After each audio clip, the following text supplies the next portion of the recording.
Good day mga kamata! Welcome naman po sa ating panibagong video. So for today's video mga kamata, meron tayong i-unbox.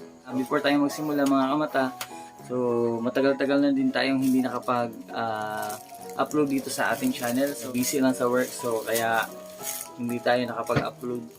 So meron din tayong inaasikaso ngayon sa nagpo-focus kami ngayon sa biyaheng Inato ni Juris. So lalagay namin yung links ng isang channel namin dito sa baba.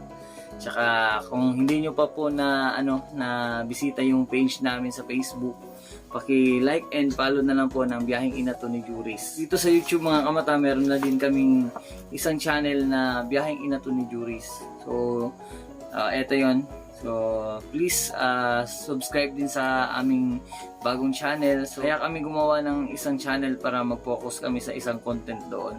So which is yung travel vlog namin na mag-asawa. So, ayan mga kamata, huwag na tayong pa magtagal. So eto na yung i-unbox natin. So eto na. Bago ko nga pala ito bubuksan is naka-disinfect na ito mga kamata. So na-sprayan na din namin ng alcohol yan. So yan mga kamata, sa mga hindi pa po nakakaalam is nag-sideline tayo ng Food Panda Rider. So sa mga nagtatanong mga kamata kung paano mag-apply sa Panda Rider, so ilalagay ko na lang yung link kung saan kayo pwede magtanong at saka pwede i-access yung application nila. So ilalagay ko yung link sa baba. Galing sa pag-apply ko mga kamata nung sa online application kasi sila. So galing nung unang araw, dumaan muna yung 3 araw bago ako nabigyan ng account ni Panda. So ito naman yung pangalawang ipinadala nila sa akin. Gagamitin ko na to bukas sa pagiging rider. So ito na. Isa na natin. So alamin natin kung ano yung mga package dito. So bago nga pala mga kamata, yung babayaran natin sa pag-apply natin sa Panda Rider is 3,000. So mag-ingat kayo sa mga yung tawag nito, yung scam. Kailangan antayin nyo talaga na yung Food Panda na message yung dadating sa inyo. So ayan. About sa equipment, nag-antay ako mga 3 days din siya bago dumating dito sa amin. So magpi-fill up kasi kayo ng form online kung saan ipapadala ni Panda yung equipment or yung mga uniform at saka yung gagamitin natin. Ayan.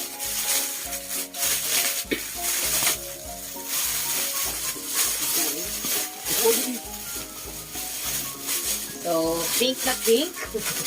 Oo, ayan. So, ang unang natin. So, ang unang natin is itong wait lang. Ayan na. Ito muna. So, ito na ito mga kamata yung bag natin. Yung malaki, yung big bag. Ayan. So, i-assemble pa natin ito mamaya.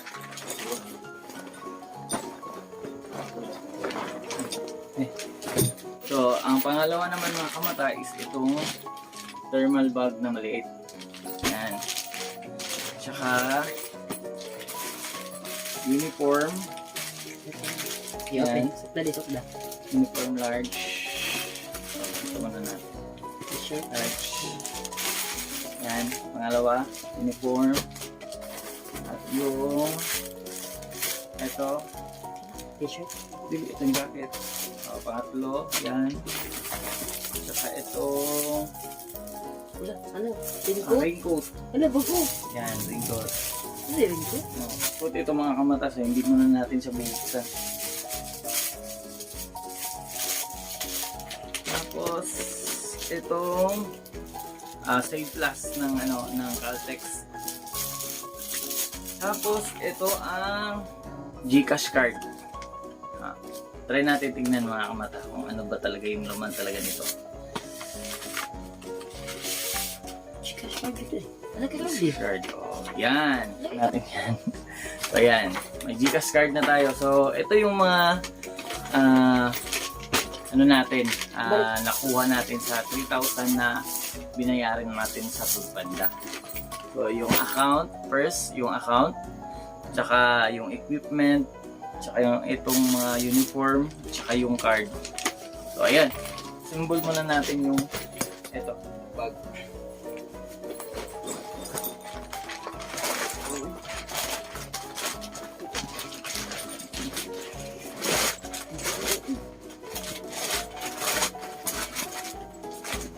Ano?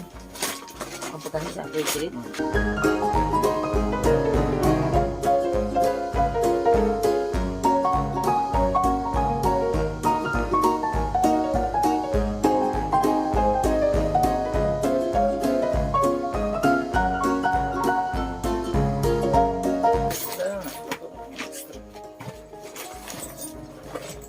Yan.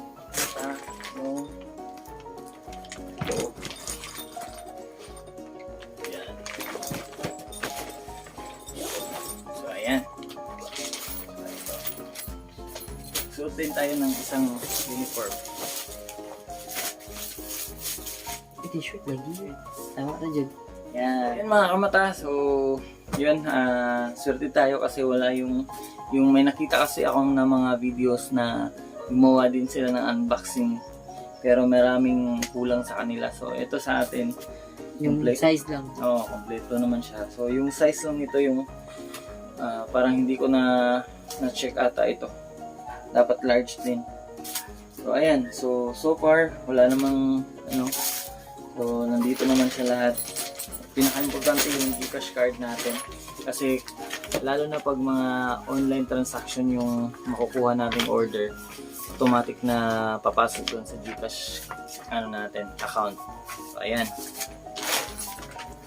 So ayan mga kamata, hopefully na nakatulong din itong video na to, and hopefully sa mga susunod kong i-upload dito sa channel namin sa mga kapanores, magta-try tayong gumawa ng tutorial video tungkol sa pag-deliver ng from vendor to customer. So abangan nyo yung video na yon, gagawa din tayo doon. Tsaka yun mga kamata, hopefully sa susunod na video nandyan pa rin kayo, and hopefully na-supportahan nyo yung mga susunod na video namin. So ayan, maraming salamat and don't forget to subscribe. Bye-bye!